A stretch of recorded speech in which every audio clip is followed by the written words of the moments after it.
2025년 5월 인도와 파키스탄은 또다시 총구를 겨눴습니다. 그리고 그 한가운데 한국이 있었습니다. 단 6문으로 36문을 꺾은 전설의 자주포. 전쟁의 운명을 바꾼 한 무기. 그리고 그 무기를 만든 한 사람. 오늘 우리는 그날의 새벽, 그 격돌의 진실을 이야기합니다. 저는 그날을 절대 잊을 수 없습니다. 2025년 5월 카슈미르의 새벽을 깨우는 포성이 울렸죠. 인도와 파키스탄 사이의 휴전 합의가 또 깨진 겁니다. 이런 일은 처음이 아니었어요. 양국은 수십 년간 이 지역을 두고 피 흘려왔으니까요. 스리나가르 외곽, 저희 부대가 주둔하는 언덕에서 바라본 새벽은 아름다웠습니다. 차가운 공기가 폐부를 찌르고 멀리 보이는 산들은 아직 어둠에 감싸여 있었죠. 하지만 그 평화로움은 오래가지 못했어요. 멀리서 들려오는 포성과 함께 하늘을 가르는 섬광이 어둠을 밀어냈습니다. 포격 개시됐습니다. 모든 대원 전투 위치로. 제 목소리는 차분했지만 심장은 빠르게 뛰고 있었습니다. K9 바지라 대대는 이미 만반의 준비를 끝낸 상태였습니다. 한국에서 도입한 이 장비는 인도 육군의 자랑이었죠. 특히 2019년 파키스탄과의 교전에서 중국산 SH-1 자주포 36문을 우리의 단 10문으로 제압했던 일은 군내에서 전설이 되었습니다. 저는 K9의 엔진을 공회전시키며 명령을 기다렸죠. 레이더에는 적의 움직임이 분명하게 포착되고 있었습니다. 현지 매체에서는 오늘의 상황을 이미 예견한 듯 보도하고 있었어요. 오늘 밤 한국산 무기가 다시 역사를 쓸 것이다. 그 말이 제 귀에 맴돌았습니다. 라빈 중령, 준비 완료했습니까? 상부에서 통신이 들어왔습니다. 네, 언제든 발사 가능합니다. 이건 단순한 영토 분쟁이 아니었어요. 이건 우리와 파키스탄의 전투가 아니라 세계 두 기술 강국이 자존심을 건 대리전이었죠. 포대장 소리가 무전기에서 울려 퍼졌습니다. 모든 부대, 발사 준비. 그리고 카슈미르의 새벽 하늘을 가르는 포탄의 굉음이 이어졌습니다. 이날이 두 나라의 역사를 다시 쓰는 날이 될 줄은 그때 아무도 알지 못했습니다. 5년 전 한국 포병 훈련장. 포탄을 맞은 산등성이가 폭발하는 모습을 보며 저는 5년 전 K9을 처음 만났던 순간을 떠올렸습니다. 2020년 저는 인도 육군 포병대 교환 장교로 한국을 방문했어요. 하나방산에서 자주포의 성능 시연을 보기 위해서였죠. 겨울비가 내리는 추운 날씨였어요. 한국의 포병 훈련장은 인도와는 완전히 다른 풍경이었습니다. 눈이 쌓인 산악 지형에서 K9은 마치 자신의 놀이터를 누비듯 자유롭게 움직였고 40km 밖의 목표물을 정확하게 타격했어요. 그 정확도와 기동성에 제 가슴은 두근거렸습니다. 이 장비는 어떤 지형에서도 문제없이 작동합니다. 시연을 담당했던 한국인 기술자의 얼굴에는 자부심이 가득했어요. 그의 이름은 정윤호였습니다. 중령님, 한국은 북한과 대치하고 있어 우리의 장비는 실전을 대비해 만들어졌습니다. 한국인들은 전투에서 뒤로 물러서지 않죠. 그 정신이 이 안에 들어 있습니다. 제가 그에게 물었던 질문이 선명하게 기억납니다. 이 자주포가 히말라야 고산지대에서도 작동할까요? 정윤호의 대답은 망설임이 없었습니다. 물론이죠. K9은 어떤 환경에서도 최고의 성능을 발휘합니다. 언젠가 당신이 지키는 국경에서 K9이 당신의 조국을 지킬 거라고 확신합니다. 그 말을 듣는 순간 제 가슴 속에 무언가 강렬하게 피어올랐어요. 저는 카슈미르 출신으로 어린 시절부터 국경 분쟁의 공포 속에서 자랐습니다. 총성이 울리는 밤에 어머니 품에 안겨 떨었던 기억이 아직도 생생해요. 군인이 된 이유도 제 고향을 지키기 위해서였죠. 시연이 끝난 후 저는 정윤호와 함께 식사를 했습니다. 서울의 작은 식당에서 소주 한 잔을 기울이며 그는 K9의 개발 과정에 대해 열정적으로 이야기했어요. 이 무기는 단순한 전쟁 도구가 아닙니다. 이건 평화를 지키기 위한 방패죠. 그의 말에 저는 강하게 공감했습니다. 우리는 그날 밤 서로 다른 나라에서 같은 꿈을 꾸는 두 남자였습니다. 지금 카슈미르의 전장에서 K9의 방아쇠를 당기며 저는 그날의 약속이 현실이 되었음을 실감합니다.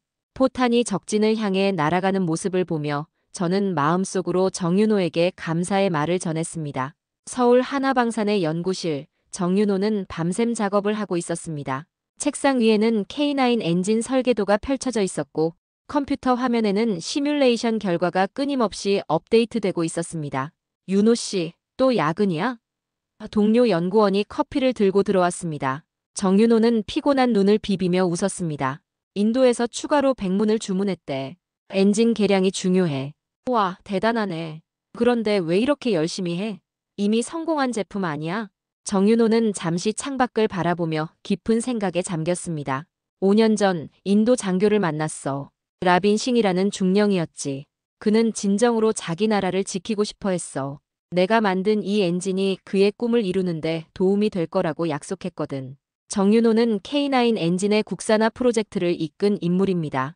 독일 특허와의 충돌 우려를 피해 한국형 파워팩 개발을 완성했습니다. 그건 쉬운 일이 아니었죠. 수많은 실패와 좌절이 있었지만 그는 포기하지 않았습니다. 사람들은 무기 개발자라고 하면 전쟁을 조장한다고 생각해. 하지만 난 달라. 정윤호는 커피를 한 모금 마시며 말했습니다. 이 기술 하나가 무너진 나라를 지킬 수 있다면 그걸로 좋게. 그날 밤 정윤호는 K9 엔진의 고산지대 성능을 극대화하기 위한 마지막 시뮬레이션을 완료했습니다. 라다크의 영하 30도 환경에서도 문제없이 작동할 수 있도록 말이죠. 그의 노력은 단순한 기술적 완성을 넘어 한 약속을 지키는 일이었습니다. 정윤호의 휴대폰이 울렸습니다. 해외에서 온 이메일 알림이었어요. 발신자는 라빈 싱 중령이었습니다. 메일 내용은 간결했습니다. 정 씨, K9을 카슈미르 국경에 배치했습니다. 중국이 파키스탄에 SH-15를 대량 공급했다는 정보가 있습니다. 곧 실전에서 시험대에 오를 것 같습니다. 메일을 읽은 정윤호의 표정이 굳어졌습니다. 그는 바로 답장을 썼습니다. 라빈 중령, 걱정 마세요. K9은 어떤 경쟁자도 이길 수 있습니다. 제가 장담합니다. 정윤호는 창문을 열고 밖을 바라보았습니다. 서울의 밤하늘은 맑았고 별들이 빛나고 있었습니다. 그는 먼 곳 카슈미르의 국경을 생각했습니다. 그가 밤새워 개발한 엔진이 지금 그곳에서 누군가의 생명을 지키고 있을 것이란 생각에 가슴이 뜨거워졌습니다. 현재 인도 파키스탄 국경 모든 유닛 위치 보고. 제 목소리가 무전기를 통해 전달되었습니다. 6대의 K9 바지라가 지정된 위치에서 차례로 응답했습니다. 정보부에서 보고가 들어왔습니다. 파키스탄군은 중국에서 새로 도입한 SH-15 자주포를 국경 인근에 배치했고 저희 방어선을 뚫기 위한 포격을 준비하고 있었습니다. SH-15는 중국이 자랑하는 최신의 무기로 사거리가 10km 더 길다는 주장이 있었습니다. 적군은 36문을 배치했습니다. 우리는 단 6문뿐입니다. 부관의 목소리에 긴장감이 느껴졌습니다. 저는 미소를 지으며 답했습니다. 숫자는 중요하지 않아. 중요한 건 정확도와 속도지. 우리의 강점을 믿어. 첫 번째 포격이 시작되었습니다. 파키스탄의 SH-15는 분명 강력한 화력을 가지고 있었습니다. 하지만 우리가 곧 알게 된 사실은 사격, 정확도와 연속 발사 속도에서 우리 장비가 압도적으로 우세하다는 것이었죠. K9의 사격 통제 시스템은 완벽하게 작동했습니다. 레이더로 적의 위치를 파악하고 GPS와 관성항법 장치로 정확한 좌표를 계산한 뒤 15초 안에 3발을 연속으로 발사했습니다. 반면 SH-15는 자동화율이 낮아 연속 사격에서 명백한 한계를 드러냈습니다. 표적 1 타격 성공. 표적 2 타격 성공. 연이은 보고가 들어왔습니다. 저는 K9의 내부에서 명령을 내렸습니다. 모든 유닛, 집중 포격. 적의 자주포 진지를 무력화시켜라. 그날 밤 우리의 육무는 파키스탄의 SH-15 자주포를 완전히 제압했습니다. 정확한 타격으로 적의 진지를 하나씩 무력화시켰고 남은 포들은 후퇴할 수밖에 없었습니다. 전투가 끝난 후 우리는 놀라운 결과를 확인했습니다. 우리 장비는 단 한 대도 피해를 입지 않았지만 적의 SH-15는 대부분 기능을 상실했습니다. 이후 입수된 정보에 따르면 파키스탄군은 중국에 강력 항의했다고 합니다. 이게 우리가 돈 주고 산 무기가 맞나? 저는 전투 후 부대원들에게 말했습니다. 오늘 우리는 단지 전투에서 이긴 게 아닙니다. 우리는 한국 기술의 우수성을 전 세계에 보여줬습니다. 이건 한국의 기술력과 인도의 용기가 만들어낸 승리입니다. 그날 밤 저는 정윤호에게 이메일을 보냈습니다. 내용은 단 한 줄이었습니다. K9이 승리했습니다. 당신의 약속대로. 국경 충돌 3일 후 인도 육군 기자회견장. CNN 특파원 메간 우드는 인도 파키스탄 국경의 긴장을 취재하기 위해 파견되었습니다. 그녀는 정부가 허가한 기자회견장에서 라빈 싱 중령과의 인터뷰를 준비하고 있었습니다. 중령님, 이번 충돌에서 바지라의 성공이 국제적 화제가 되고 있습니다. 어떤 감상이 있으신가요? 메간이 물었습니다. 라비는 차분한 목소리로 답했습니다. 인도 정부는 백문을 추가 도입하기로 결정했습니다. 이 장비는 우리 군의 자랑입니다. 메간은 노트북을 열어 전 세계 언론의 반응을 보여주었습니다. 뉴욕타임스는 한국산 무기의 압도적 성능 입증이라는 제목으로 기사를 실었고 BBC는 자주포 시장, 한국이 장악하다라고 보도했습니다. 한국이 어떻게 세계 자주포 시장을 이렇게 장악할 수 있었을까요? 메간이 물었습니다. 라비는 잠시 생각하다 대답했습니다. 세 가지 이유가 있습니다. 첫째, 납기 준수율이 99%로 거의 완벽합니다. 둘째, 가성비가 세계 1위죠. 그리고 마지막으로 실전 경험으로 검증된 유일한 장비입니다. K9과 중국산 SH-15의 가장 큰 차이점은 무엇인가요? 신뢰성과 정확도입니다. SH-15는 카탈로그상 스펙이 좋다고 하지만 실전은 완전히 달랐어요. 특히 장거리 사격에서 K9은 정확한 명중률을 보였지만 SH-15는 그렇지 못했습니다. 인터뷰 영상은 뉴욕 CNN 본사로 송출되었고 메간은 위성 생중계를 통해 앵커와 연결했습니다. 여기 인도에서 한국산 K9 바지라가 중국산 SH-15를 압도하는 사건이 벌어졌습니다. 우크라이나 전쟁 이후 세계 방산 시장은 새로운 균형점을 찾고 있습니다. 이제 전 세계는 왜 이 작은 나라가 세계 자주포 시장을 장악했는가라는 질문을 던지고 있습니다. 카메라가 꺼진 후 메간은 자신의 노트에 이렇게 적었습니다. 한국의 기술력이 세계 질서를 재편하고 있다. 이 이야기를 더 깊이 파고들어야 한다. 충돌 일주일 후 카슈미르 군사기지. 카슈미르 전투 이후 일주일 라빈 중령의 이메일에 한 통의 답장이 도착했습니다. 발신인은 정윤호였습니다. 라빈 중령, 우리의 약속 기억하십니까? 언젠가 당신이 지키는 국경에서 K9이 당신의 조국을 지킬 거라고 말했죠. 기대에 부응했다니 정말 기쁩니다.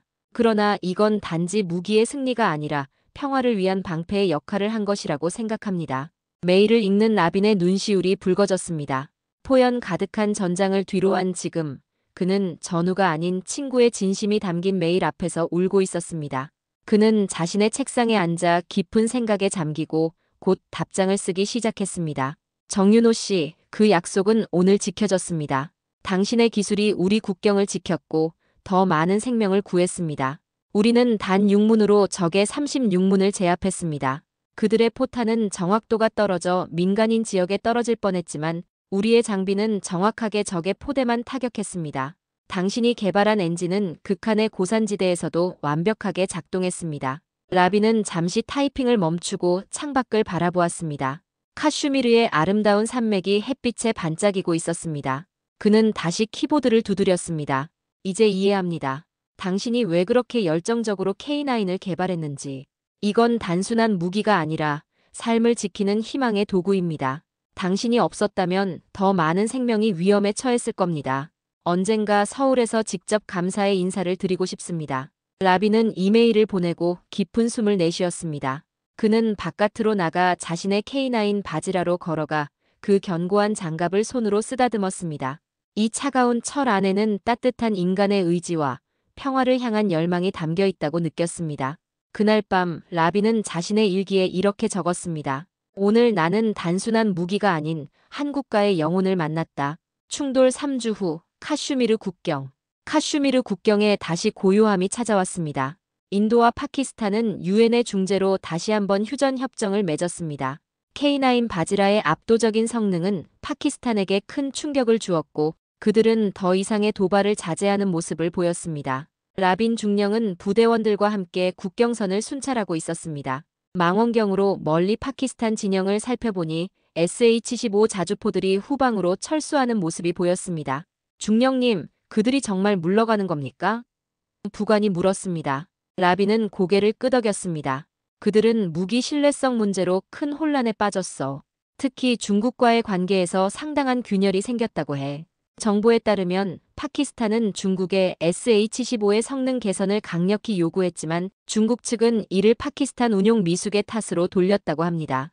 양국 간의 신뢰는 크게 손상되었고 파키스탄은 다른 공급처를 모색하기 시작했습니다. 인도는 K9 바지라의 뛰어난 성능에 경외심을 표하며 추가 백문의 도입을 결정했습니다. 그것은 단순한 무기 도입이 아닌 한국의 기술력에 대한 신뢰의 표현이었습니다. CNN은 역사적인 상황을 특별보도로 전했습니다. 우크라이나 전쟁 이후 세계 방산 시장의 지형이 급변하고 있습니다. 인도와 파키스탄의 이번 충돌은 단순한 국경 분쟁을 넘어 글로벌 군사기술 패권의 전환점이 되었습니다. 라빈 중령은 그녀의 보도를 듣고 있었습니다. 그는 K9 위에 서서 멀리 평화로워진 국경을 바라보았습니다. 마음속에는 한 한국인 기술자의 얼굴이 떠올랐습니다. 정윤호, 당신은 단지 무기를 만든 게 아니라 평화를 지키는 수호자를 만들었습니다. 카슈미르 충돌 한 달 후 서울. 정윤호는 자신의 아파트 거실에서 TV를 보고 있었습니다. 화면에는 인도 마이너스 파키스탄 휴전 소식과 함께 K9 바지라의 활약상이 전해지고 있었습니다. 한국산 K9 자주포는 이번 분쟁에서 결정적인 역할을 했습니다. 인도 측은 추가로 100문을 주문했으며 이로써 K9은 세계 자주포 시장에서 70% 이상의 점유율을 차지하게 되었습니다. 정윤호는 조용히 리모컨을 들어 TV를 껐습니다. 창밖으로 서울의 야경이 아름답게 펼쳐져 있었습니다. 그는 창가로 걸어가 밤하늘을 바라보았습니다. 윤호야, 너 TV에 나왔더라. 친구에게서 전화가 왔습니다. 왜 인터뷰 요청 거절했어? 이번 성과로 승진각인데. 정윤호는 웃으며 대답했습니다. 내 이름은 뉴스에 안 나와도 괜찮아. 중요한 건 우리 기술이 누군가의 생명을 지켰다는 사실이니까. 그는 책상 위에 놓인 라빈 중령의 이메일을 다시 한번 읽었습니다. 그리고 벽에 걸린 K9의 설계도를 바라보았습니다. 수년간의 노력, 밤샘 작업, 수많은 시행착오가 모두 이 순간을 위한 것이었습니다. 정윤호는 조용히 창문을 열었습니다. 시원한 바람이 그의 얼굴을 스쳤고 먼 밤하늘의 별들이 그에게 속삭이는 듯 했습니다. 지금 이 순간 멀리 카슈미르에서 K9이 국경을 지키고 있다는 생각에 가슴이 뜨거워졌습니다. 이게 바로 내가 이 일을 하는 이유지. 그는 마음속으로 중얼거렸습니다. 다음 날 아침 정윤호는 평소와 같이 출근했습니다. 사무실에 들어서자 동료들이 그를 향해 박수를 쳤습니다. 프로젝트 리더가 다가와 어깨를 두드렸습니다. 윤호 씨, 축하해요. K9 업그레이드 프로젝트 승인 났어요. 당신이 책임자로 임명됐습니다. 정윤호는 미소를 지으며 고개를 끄덕였습니다. 그의 머릿속에는 이미 더 강력하고 더 정확하며 더 많은 생명을 지킬 K9의 모습이 그려지고 있었습니다. 창문 너머 훈련장에서는 K9 자주포가 드리프트하며 사막을 질주하고 있었습니다. 장갑차의 궤도가 모래를 일으키는 모습은 마치 춤을 추는 것 같았습니다. 정윤호는 이제 알았습니다. 설계도에 깃든 건 강철이 아니라 사람의 마음이었다는 것을. 한국의 기술은 단순한 무기가 아니라 세계 평화의 지지대가 되어가고 있었습니다. 대한민국 기술이 세계를 움직이고 있다. 정윤호는 조용히 중얼거렸습니다. 그리고 내일은 더 나은 세상을 만들 것이다. 이번 카슈미르의 전투는 단지 한 사람의 기술이 만든 승리가 아니었습니다. 그것은 전쟁을 두려워했던 한 나라가 기술로 평화를 만든 결과였습니다.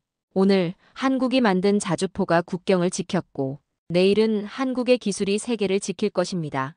우리는 이제 묻습니다. 왜 세계는 한국의 무기를 선택하는가?